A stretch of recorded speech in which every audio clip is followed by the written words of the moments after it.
Baik, sebelumnya perkenalkan nama saya Jonathan Pratama Siahaan dengan NIM 221354049, program studi di 4 Teknik Elektronika. Di sini saya akan mempresentasikan tugas besar saya dari mata kuliah ML Elektronika Industri dengan judul Asesmen Elemen Instrumentasi Control Valve sebagai Preventive Maintenance pada area Utilities Unit Boiler. Tugas ini saya ambil dari pelaksanaan kegiatan saya waktu magang di PT KPI Rumah Cilacap, dan pembahasan pada tugas saya ini tidak menyangkut konfidensial perusahaan atau data-data perusahaan, dan segala gambar yang saya cantumkan pada pembahasan bersifat ilustrasi dan juga tidak merupakan uh, gambar dari perusahaan secara langsung. Paparan tugas yang pertama, unit boiler di area utilities KPI 4 berperan vital dalam penyediaan uap untuk proses produksi.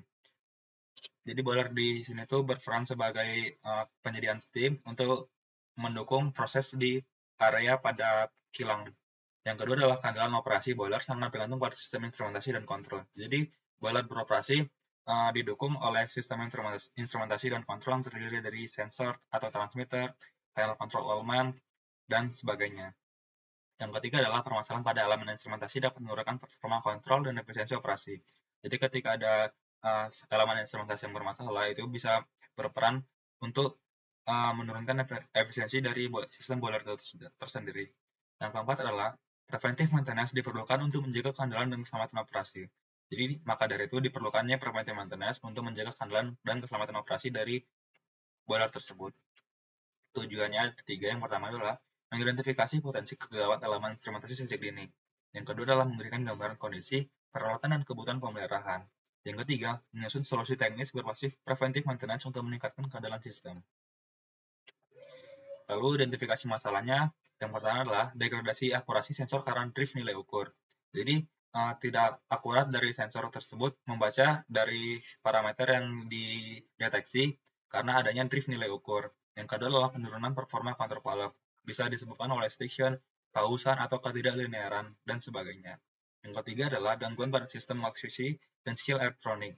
Jadi sinyal elektronik itu bisa terganggu karena adanya noise atau koneksi longgar. Yang keempat adalah tingginya ketergantungan pada corrective maintenance dan bukan preventive maintenance.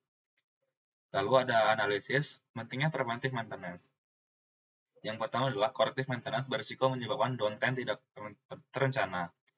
Yang kedua adalah preventive maintenance, menekankan inspeksi rutin, pengujian performa, dan evaluasi kondisi instrumen. Jadi preventive maintenance ini pemeliharaan rutin yang dilakukan sebelum adanya kesalahan pada sistem dengan cara inspeksi pada elemen-elemen instrumentasi, pengujian performa, dan juga evaluasi kondisi instrumen di lapangan.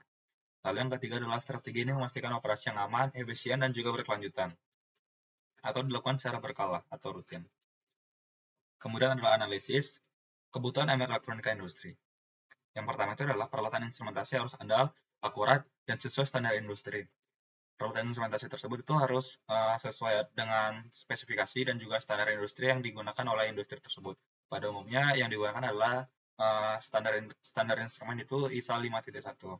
Lalu yang kedua adalah sistem pemantauan kondisi atau condition monitoring diperlukan untuk deteksi dini anomali.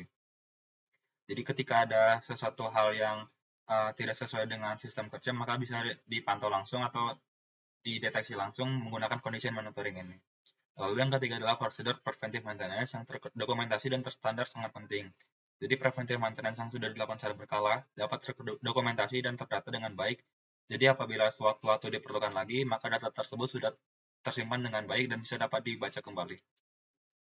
Lalu analisis kebutuhan SDM dan juga keselamatan. Yang pertama itu adalah dibutuhkan teknisi yang kompeten di bidang instrumentasi dan kontrol.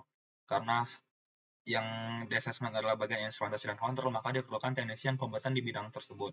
Lalu yang kedua adalah pelatihan berkala dan transfer knowledge yang diperlukan.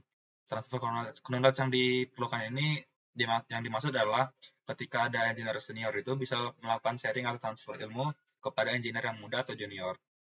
Yang ketiga adalah keselamatan kerja dan keandalan operasi menjadi prioritas utama, termasuk perangkat safety seperti PSV dan interlock. PSV yang dimaksud adalah pressure safety valve, di mana pressure safety valve ini suatu valve yang berperan untuk menjaga pressure dari suatu sistem atau suatu pipa agar tidak terjadinya overpressure. Lalu yang berikutnya itu adalah solusi preventive maintenance. Yang pertama adalah jadwal kalibrasi instrumen secara berkala, seperti misalkan 6-12 bulan sekali, Lalu yang kedua itu adalah online monitoring trend PVSP melalui DCS untuk deteksi dini anomali. Jadi dari DCS itu bisa kelihatan khusus variabel dan set pointnya apakah ada terjadi osilasi atau tidak. Lalu yang ketiga itu adalah Pavlov's Dropin Test untuk memastikan performa kontrol Pavlov tetap optimal. Lalu yang keempat itu adalah pembersihan terminal dan panel instrumen untuk mencegah gangguan sinyal. Maka dari itu solusinya, yang pertama itu solusi manfaat implementasi preventive maintenance. Yang pertama, meningkatkan keandalan dan efisiensi sistem kendali boiler. Yang kedua, mencegah kegagalan sistem yang berdampak pada keselamatan dan kontinuitas operasi. Yang ketiga, mendukung manajemen aset industri secara strategis, bukan sekedar aktivitas pendukung.